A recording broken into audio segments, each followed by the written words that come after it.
What if getting rich has less to do with making more money, and more to do with the tiny things you do every day? Because one small choice won't change your life, but repeated long enough, it might. And that's the power of the 1% rule. The 1% rule. Most people think getting rich starts with a big opportunity, a better job, a successful business, a smart investment. But real change rarely happens that way. It usually starts much smaller.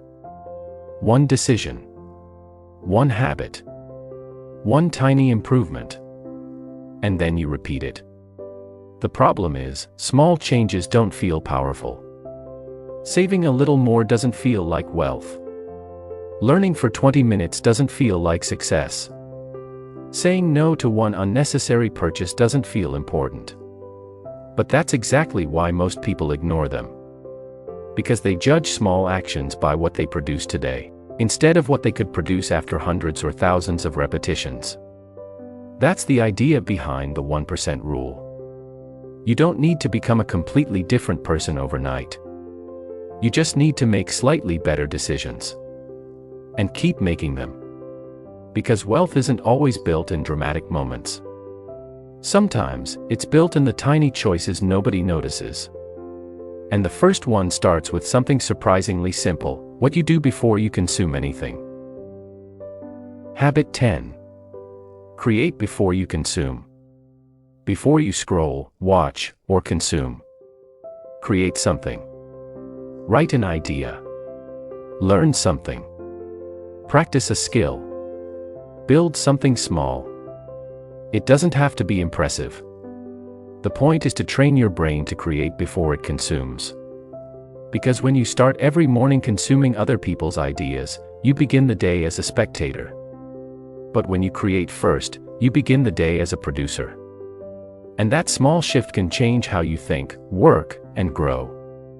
So tomorrow morning, try this. Before opening social media, spend 20 minutes creating.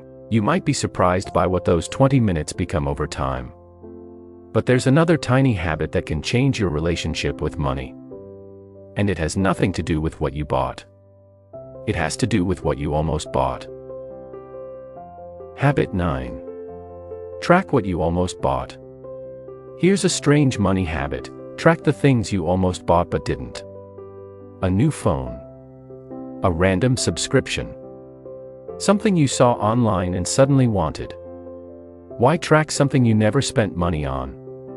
Because every time you walk away from an unnecessary purchase, you're practicing a skill that becomes more valuable over time: delayed decision-making. You're teaching yourself that wanting something doesn't mean you need it. And there's another benefit. After a few weeks, you'll start seeing patterns. Maybe you keep almost buying things when you're bored, or stressed, or scrolling late at night. Now you're not just tracking money. You're learning how your emotions influence your spending. And once you understand that, the next habit becomes much easier. Because sometimes the smartest financial decision is simply learning to wait. Habit 8. Delay the reward.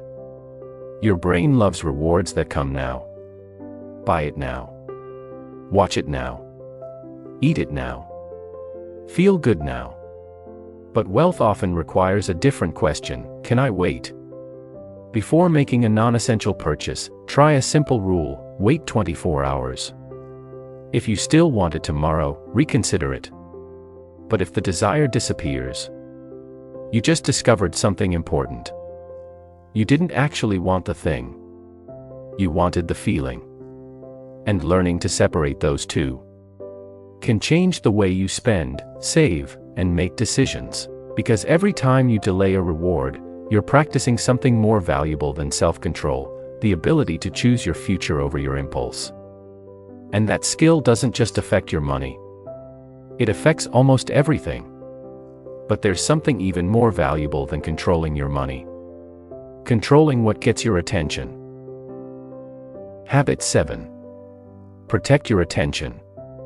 You can lose money and make it back. But when you lose your attention every day, you lose something much harder to recover: your potential. Every notification, every endless scroll, every pointless distraction takes a tiny piece of your focus. And those tiny pieces add up. So start treating your attention like money. Ask yourself, is this worth my time? Turn off unnecessary notifications. Put your phone away when you work. Give one important task your full attention. Because what you repeatedly pay attention to eventually becomes what you get good at, and what you get good at can determine how much value you can create. But protecting your attention is only useful if you're willing to use it to learn something new. And that brings us to the next habit. Habit 6. Become comfortable being a beginner. Most people want to look smart. But people who grow are willing to look inexperienced. When you start learning something valuable, you will probably be bad at it. That's normal. The problem is that many people quit the moment they feel uncomfortable. Instead, practice being a beginner. Learn a skill you've never mastered. Ask questions. Make mistakes. Start again. Because every valuable skill you have today once made you feel clueless. And the ability to keep learning can become more valuable than any single skill. So don't ask, am I good at this yet? Ask, am I getting better? Because if you keep improving, your skills compound. And once you start building more skills, you'll notice another problem.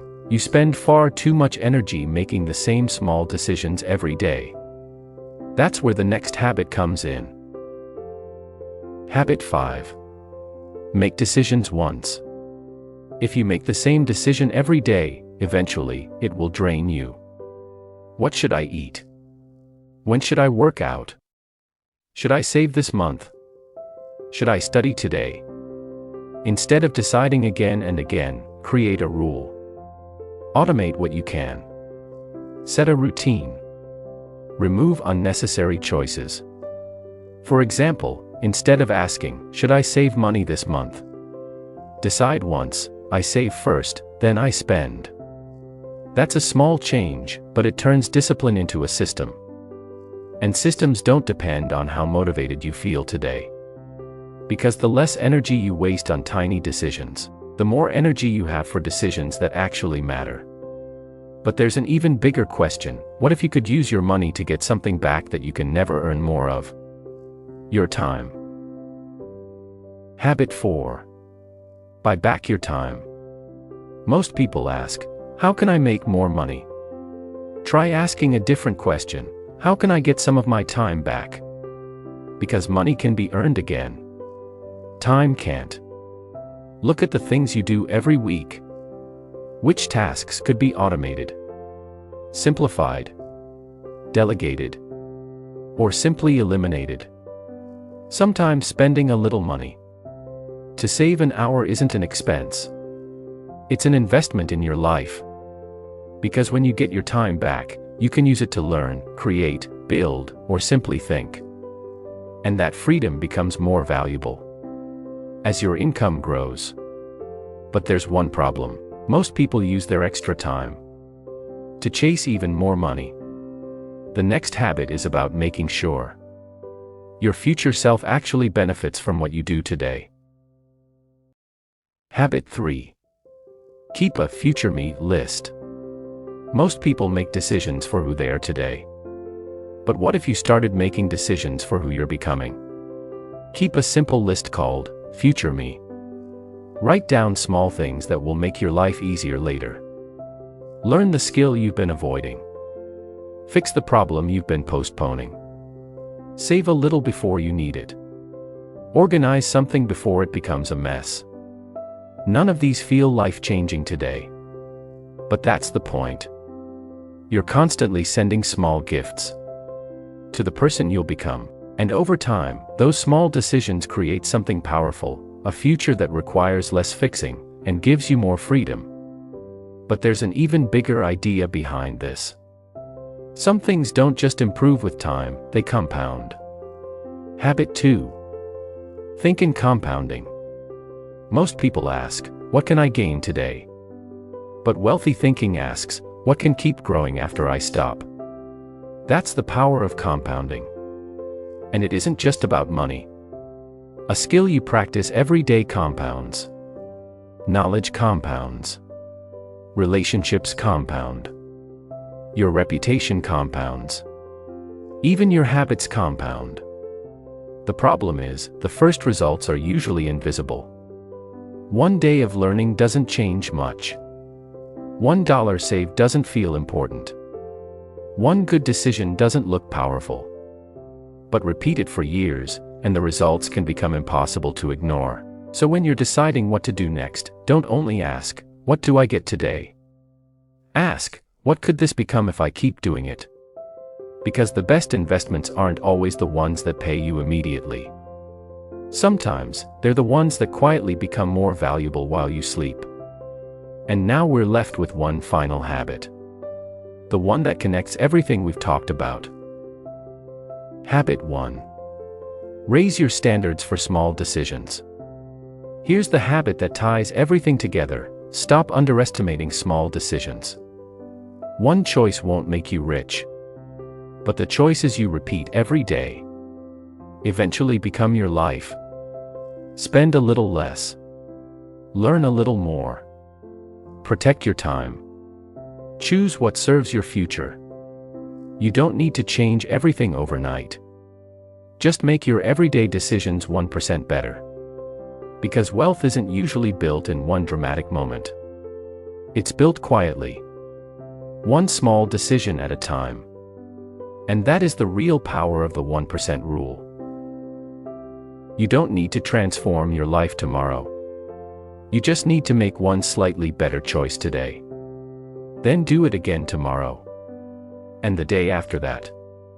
Because small choices don't look powerful in the moment, but give them enough time, and they can change everything. So don't ask yourself, how can I get rich quickly? Ask, what is one thing I can do 1% better today?